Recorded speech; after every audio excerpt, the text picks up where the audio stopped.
warahmatullahi wabarakatuh. Perkenalkan, nama saya Natasha Melinda Putri dengan EPFA 1I022042 dari kelas 3B Program Studi Pendidikan Guru Pendidikan Anak Usia Dini.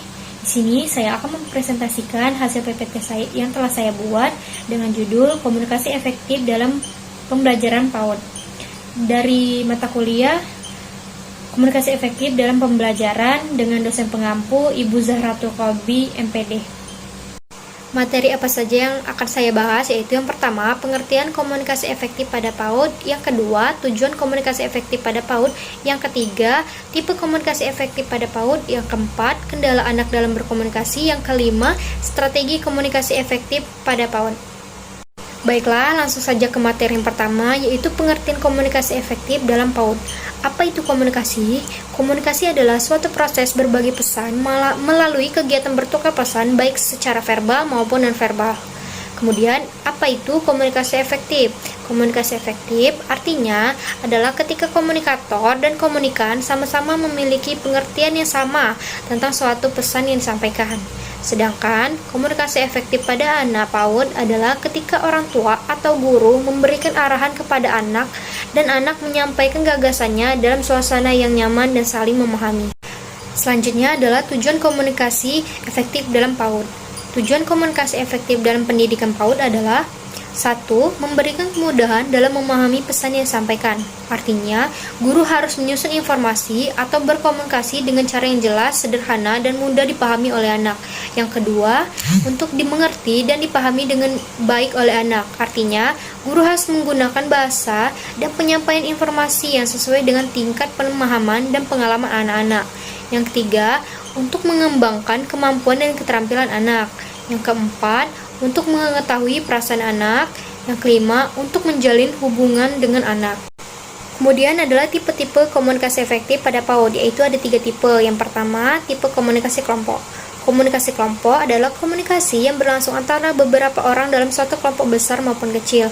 Pada anak PAUD, komunikasi kelompok dapat melibatkan beberapa kegiatan seperti bermain kelompok, bernyanyi bersama, dan kegiatan kolaboratif lainnya yang mempromosikan interaksi sosial dan perkembangan keterampilan komunikasi mereka. Yang kedua adalah tipe komunikasi efektif interpersonal. Komunikasi interpersonal adalah komunikasi yang terjadi antara satu individu dengan individu lainnya. Pada anak PAUD, komunikasi efektif interpersonal dapat dibangun melalui penggunaan bahasa yang sederhana, ekspresi wajah yang ramah, dan pendekatan mendukung keterlibatan aktif mereka dalam percakapan. Yang ketiga, tipe komunikasi efektif intrapersonal. Komunikasi intrapersonal adalah komunikasi di dalam diri individu yang berfungsi agar adanya kreativitas imajinasi atau suatu pemahaman untuk bisa mengendalikan diri.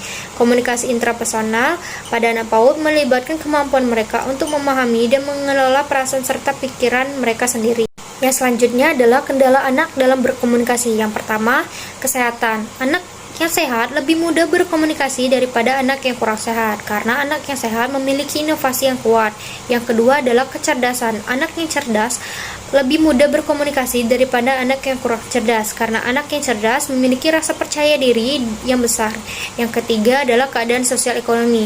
Anak yang tingkat sosial ekonomi lebih tinggi mempunyai kecenderungan mudah berkomunikasi karena sering didorong untuk mengungkapkan perasaannya. Yang keempat adalah keinginan untuk berkomunikasi. Semakin kuat keinginan anak untuk berkomunikasi dengan orang lain atau teman sebayanya, semakin kuat pula anak ingin berkomunikasi. Dan yang terakhir adalah strategi komunikasi efektif. Yang pertama adalah mendengarkan dengan aktif. Dalam PAUD, mendengarkan dengan aktif adalah melibatkan pemberian perhatian sepenuhnya pada anak, menunjukkan dengan ekspresi wajah yang mendukung, dan merespon dengan pertanyaan atau tanggapan yang menunjukkan pemahaman, menciptakan ikatan yang kuat antara pendidik dan anak. Yang kedua adalah memberikan umpan balik. Memberikan umpan balik pada anak PAUD menggunakan bahasa yang positif dan mendukung. Fokus pada perilaku atau usaha yang baik, bukan hanya kesalahan. Gunakan kata-kata yang mudah dipahami seperti bagus sekali, cara kamu berbagi dengan teman, atau jangan lupa memberikan pujian untuk memberikan dorongan positif pada motivasi mereka. Yang ketiga, menyampaikan pesan dengan singkat, padat, dan jelas. Dalam berkomunikasi dengan anak-anak di PAUD, penting untuk menyampaikan pesan dengan cara yang sesuai dengan pemahaman mereka.